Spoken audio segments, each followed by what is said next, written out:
So I'm going to take another opportunity to talk about verbiage briefly.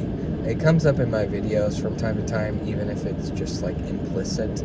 But the verbiage that we use, the language that we use to describe behaviors that our dog does, or our relationship with our dog, because most importantly, how we conceive of our relationship with our dog is really going to determine how we operate in that relationship. Let's put it that way. So as far as I'm concerned, any person that lives with a dog in their household is a guardian. You're that dog's guardian. And if you work professionally with dogs, if you work in the field and you're charged with the care of a dog, whether that be a day or a week or whatever that looks like, then I would consider you like a temporary guardian in that context. Sometimes I'll say handler, but I can also apply this term to a caretaker. So, I don't use the word master.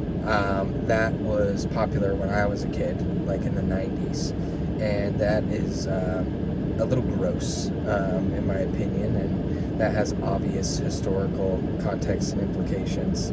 I don't consider the dog, I don't consider myself an owner. So I don't use that word either, owner. Here in the States, technically dogs are your property, which can be like helpful in like some legal, like it can be helpful for legal purposes. But a dog is a dog is more than something, like more than a thing that you own.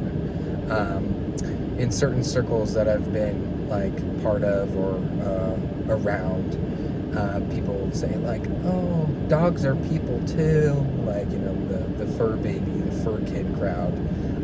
And I certainly don't want to take away from like people's like connection to their dog. They feel a deep connection to a dog that they feel, and like the recognition of a dog's like sentience, because like it's almost like a paradox where I'm just like, well, dogs aren't people too, but like they are family, right? Like in the same breath, I can say that because I do feel that, like, in my bones. But the best way for me to describe the relationship and the role and the responsibility like a person has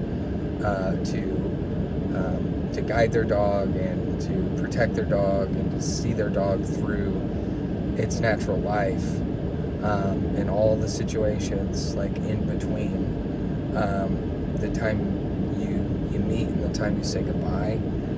The best way to describe that to me is a guardian. So we are our dog's guardian, and we should really act like it. So thanks for watching.